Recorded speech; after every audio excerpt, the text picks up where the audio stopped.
तो मैं आज भी लाइव नहीं आ पाई। आज 20 तारीख है और कल 19 तारीख था। 19 को भी मैं लाइव नहीं आई और आज मैं अब बहुत खास ही ब्लॉग लेके आई हूँ, क्योंकि ऐसा मोमेंट बहुत कम जीवन में आता है।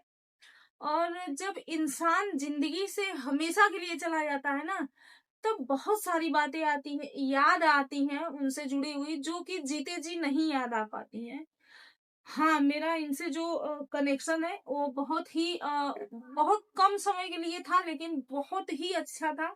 मैं आप लोगों के समक्ष कुछ बातें रखना चाहती हूँ। तो आइए मैं आप लोगों को बहुत साल पीछे लेके चलती हूँ। मैं ये नहीं बताऊंगी कितने साल पीछे लेके चलती हूँ, लेकिन बहुत साल पीछे लेके चलती हूँ। जब इनके घर में मैं बहुत छोटी सी उम्र में बहू बन करके आई थी, और इनका रोल क्या था मेरी जिंदगी में, ये चीजें मैं बता रही हूँ।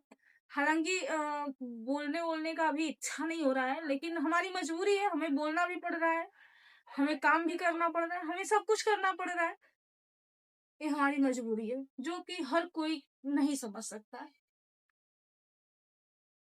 तब जब मैं इनके घर पे आई थी, बहुत छोटी उम्र में बहू बन के आई थी इनके घर पे जब, तो हमारा और इनके गांव का पूरा रहन सहन, यहाँ तक कि बोली भाषा सब अलग था। और उस समय इनका जो किरदार मेरे जीवन में था वो बहुत ही महत्वपूर्ण था और बहुत ही यादगार पल है। तो मैं आप लोगों को सुनाने की कोशिश करती हूँ। मैं आई थी बहुत दूर से, आजमगढ़ जिला से।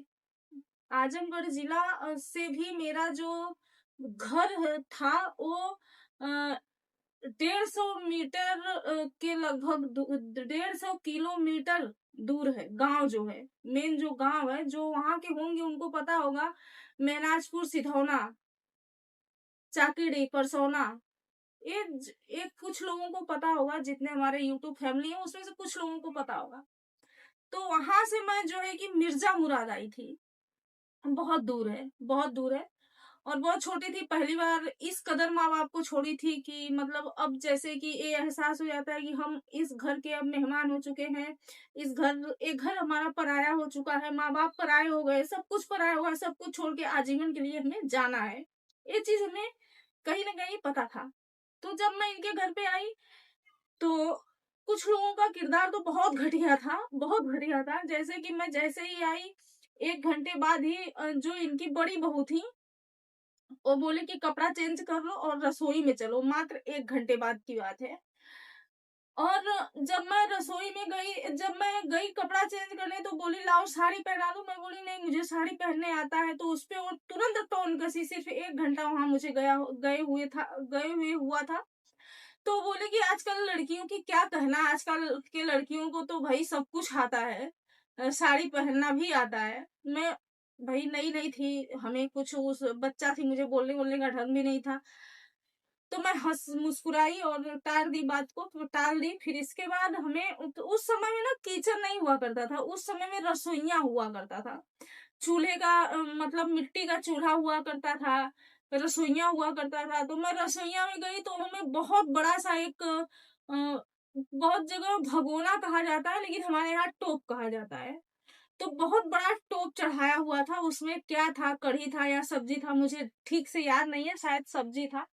और मुझे जो मेरी अम्मा की बड़ी बहू थी, क्योंकि अम्मा की बड़ी बहू इसलिए मैं बोल रही हूँ कि उस परिवार से मेरा 10 साल पहले ही नाता रिश्ता टूट चुका है। क्यों टूटा ये भी मैं बताऊंगी, इस ब्लॉग में बताऊंगी या दूसरे ब्लॉग में, मुझे नहीं पता। कभी कभी ये सारी बातें निकल जाती हैं, क्योंकि समय ऐसा आ जाता है, ऐसा भावुकपन में बातें निकल जाती है। नहीं तो मैं ये सारी बातें कभी नहीं सोची थी कि सोशल मीडिया पे ये सारी बातें मैं कहूंगी। तो वो बोले कि उसको उतार दो, देखो हो गया होगा सब्जी। मैं देखिए भाई, मैं बहुत छोटे परिवार से आई थी, इतना बड़ा परिवार मैं देखी ही नहीं थी। हाँ, मेरे घर पे मम्मी का कोई देवरानी जेठानी नहीं थी, तो मैं झगड़ा लड़ाई ये सब कुछ भी नहीं देखी थी। तो मैं वो जैसे उसको उतारने गई, पतला पतला हाथ गया, मेरे कलाई में मोच आ गया और पट करके कलाई में से आवाज आया और मोच आ गया। उस समय मैं ना रो सकती थी, ना हंस सकती थी, ना किसी से कह सकती थी, क्योंकि अभी तो मैं साड़ी के लिए बोली थी। तो मुझे सुनने को मिला कि आजकल की लड़कियों को सब कुछ आता है, एडवांस होती हैं आजकल की लड़कियां। तो अभी मैं ये बोलूंगी कि मेरा वो हमसे हिला भी नहीं और मेरे कलाई में मोच आ गया। तब यही थी जो जो गई वो इनको समझ में आया, क्योंकि ये एक दो बच्चे की नहीं 10 बच्चे की माँ थी। इनको माँ की इनको बच्चों का जो दर्द है इनको पता था। तो ये ऐसे ही झुक के ही चला करती थी। जब से मैं इनके घर पे आई थी मुझे पता है ये ऐसी ही थी। हाँ 10 साल हो गया मैं इनको नहीं देखी थी कि ये कैसी है अब, लेकिन जब मैं आई थी तब से लेकर के जब तक मैं इनको देखी ऐसी ही थी और बहुत काम करती थी ये। इनसे जुड़ा हुआ बहुत यादें हैं, बहुत अच्छी अच्छी यादें हैं। तो ये गई बोली क्या हुआ सुमन? तो इनके कान से कम सुनाई देता था। तो मैं उनके कान में बोली कि अम्मा ऐसा ऐसा हो गया। तो बोली एक तरफ तुम पकड़ो एक तरफ मैं। तो ये हमारे साथ उतरवाई और देख रही थी कोई देख ना पाए, नहीं तो लोग ताना मारेंगे। पहला तो ये इनकी याद है, पहला उस घर में कदम रखते ही। ये दूसरा याद है, पहला याद ये है कि जैसे ही मैं गई वहां पे और मुझे उतारा गया तो कोई खास कुछ नहीं था, सब घर के लोग जो थे। तो जब मैं अंदर गई तो एक टूटा फूटा सा घर था, मिट्टी का घर था, उसमें जांत वगैरह रखा हुआ था जिसमें वो आटा पीसते हैं। तो उसी में मैं बैठी थी और सब लोग को अम्मा बोली कि मेरी बहू को देख लो। ये इतना खुश थी हमें देख करके। क्यों खुश थी हमें नहीं पता, क्यों इनका हमसे इतना लगाव था हमें कुछ भी नहीं पता है। लेकिन ये सबको बोली, मतलब अपनी बड़ी बहू वगैरह को बोली, अपनी बड़ी बहू को बोली, बाकी तो सब ठीक ठाक था उस समय। बस इनकी बड़ी बहू को ही हमसे प्रॉब्लम था, पहले दिन से ही प्रॉब्लम था, क्या था मुझे नहीं पता। तो उनको बोली कि तुम भी देख लो। तो बोल रही हाँ हाँ मुझे देख रही हूँ, हाथ से ही पता चल रहा है कि हम सबसे सुंदर उतरी हैं आपकी बहू, अब आपका पैर जमीन पे नहीं पड़ेगा। दूसरा टोन ही था। फिर कुछ नहीं बोली, वो बहुत सीधी सादी थी, बहुत सीधी थी, कुछ नहीं बोली। फिर वहां से हमें उठाई, बोली सुमन उठो चलो उस रूम में। तो तीसरा क्या था मैं बता रही हूँ। आज कुछ घरों में बहुत झगड़ा होता है ये बोल करके कि मैं बड़ी हूँ, मैं बड़ी हूँ। मैं इस पे भी बात करूंगी। तो जब मैं गई दूसरे रूम में तो वहां पे मेरी अम्मा बोली कि बहुत दूर से लड़की आई है और बहुत रोई हुई है, तो एक चटाई और एक तकिया दे दो और इसको 1 घंटा लेटा दो, नहीं अभी सब दुल्हन देखने आएंगे तो अ, वो बैठी रह जाएंगी और बहुत दूर से आई है। इनको ये एहसास था। मैं बस यहाँ पे एक माँ का दर्द और एक माँ का अनुभव बता रही हूँ और मैं किसी का शिकायत नहीं कर रही हूँ, ना किसी का मैं बुराई कर रही हूँ। मैं कभी किसी का बुराई नहीं करती हूँ। उसमें अभी एक मेरी ननद थी जो सबसे बड़ी थी शायद, हमें ठीक से पता भी नहीं है। तो वो अभी नहीं है, भगवान के पास चली गई, कैंसर हुआ था। भगवान उनको उम्मीद करती हूँ कि भगवान उनको बहुत अच्छा जन्म दिए होंगे। तो वो बोली अपने भाई के साथ मिल करके कि नहीं मायके से तकिया और चटाई नहीं मिला है तो इनको तकिया नहीं दिया जाएगा। तो ये ना इनका जो था हर जगह मेरे लिए इनका सपोर्ट था। एक बार की बात मैं बता रही हूँ, हम हमारे साथ इनके साथ ना हमारा ऐसा बॉन्डिंग था कि हम ना बहू और सास कम दिखते थे।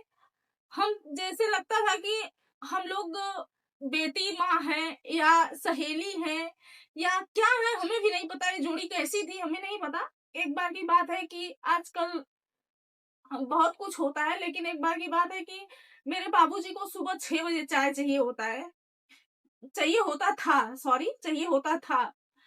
तो वो हमको सिखा दी थी कि सुबह 6 बजे अगर बुढ़ऊ को चाय नहीं मिलेगा तो मतलब महाभारत कर देंगे, बहुत हल्ला करेंगे। और वो दरवाजे पे जो भी गांव में रहते होंगे उनको पता होगा कि दरवाजे पे अगर कोई है बुजुर्ग तो उनके साथ 2-4 लोग हर रोज दरवाजे पे आते हैं चाय पीने के लिए, तंबाकू खाने के लिए। तो मेरे बाबूजी के पास रोज आते थे 2-4 लोग, सुबह आते थे और 6 बजे चाय बाहर जाना चाहिए। तो मैं नहा वहा के तुरंत 4 बजे मैं उठती थी, ससुराल 3 बजे, 3:30 बजे, 4 बजे ऐसे मैं उठती थी और नहा धो के सारा बाल्टी 8 बाल्टी मेरे घर पे था जो बाहर से पानी, दरवाजे से पानी अंदर आता था। 8 बाल्टी में पूरा मांस धो के नहा धो के सारे झाड़ू वाड़ू मार के 6 बजे मैं चाय बना करके अम्मा को देती थी कि बाहर लेके जाइए।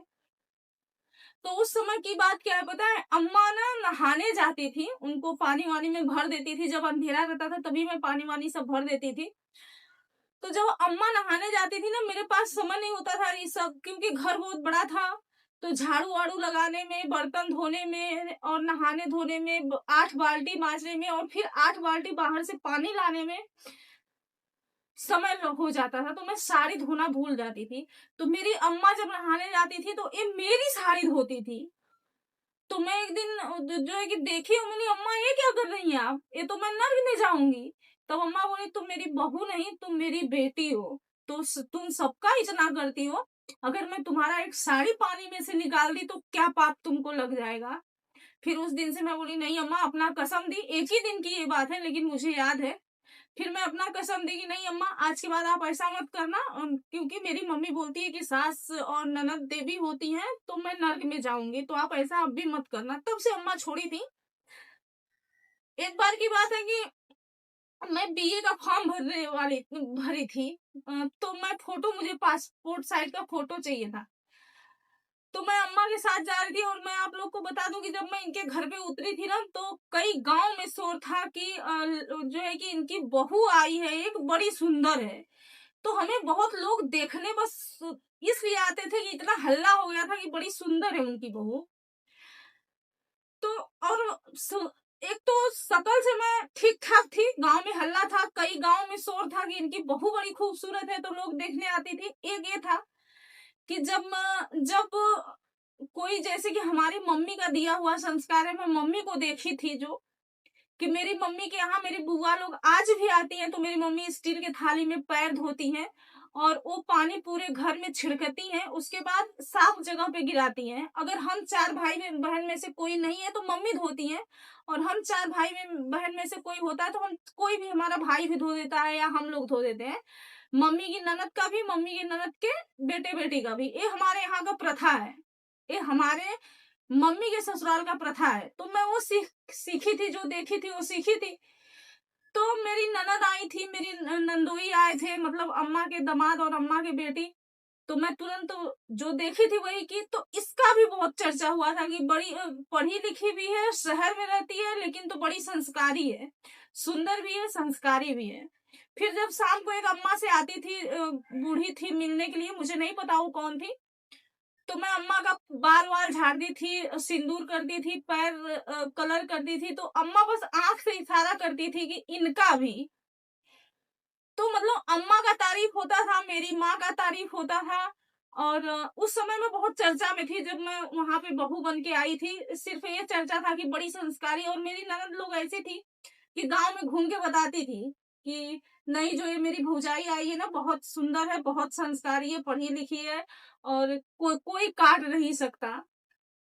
तो जो मैं बात कर रही कि बीए का फॉर्म वाला, अम्मा के साथ मैं जा रही थी फोटो खिंचवाने, और मुझे आज भी याद है कि मैं मैरून कलर की साड़ी पहनी थी। उस समय तनछुइया साड़ी होता था, तो मेरी मम्मी एक तनछुइया साड़ी दी थी मुझे, वही पहनी थी। और मैं कभी घूंघट उघट निकाली नहीं थी, मुझे बोरिंग लगता था, लेकिन ससुराल का नियम है। तो मैं जाती थी, जब कोई नहीं दिखता तो अम्मा बोलती थी ऊपर कर दो, फिर कोई दिखता था तो अम्मा बोलती थी मुंह ढक लो। तो रास्ते में बहुत लोग मिलते थे, जैसे घास निकालते हुए, दूध निकालते हुए, ऐसे बस्ती था, क्या क्या पड़ा था रास्ते में। तो सब लोग अम्मा को देख करके दौड़ के आती थी, वही आपकी बहू है जो बड़ी सुंदर है, इस नाम से मुझे लोग बुलाती। तो अम्मा बोलती थी हाँ। तो रास्ते में मुझे लोग देखती थी, तो अम्मा क्या बोलती थी कि घरे चल के ना नजर उतार ली हूँ, नहीं तो नजरा जेबू।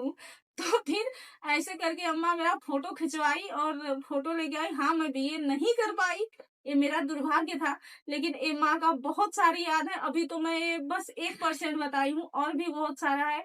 वीडियो बहुत लंबा हो जाएगा, इसलिए मैं नेक्स्ट वीडियो में बताऊंगी। और बहुत सारी चीजें इसके बीच में छूट रहा है, जो मैं धीरे धीरे करके बताती रहूंगी। तो बहुत बहुत धन्यवाद। बस आप लोग दुआ करिए कि मेरी इस माँ को भगवान आत्मा को शांति दे और अपने शरण में जगह दे, क्योंकि ये बहुत अच्छी थी, बहुत अच्छी थी। और भी इनकी बहुत सारी बातें हैं, मैं नेक्स्ट वीडियो में जरूर बताऊंगी।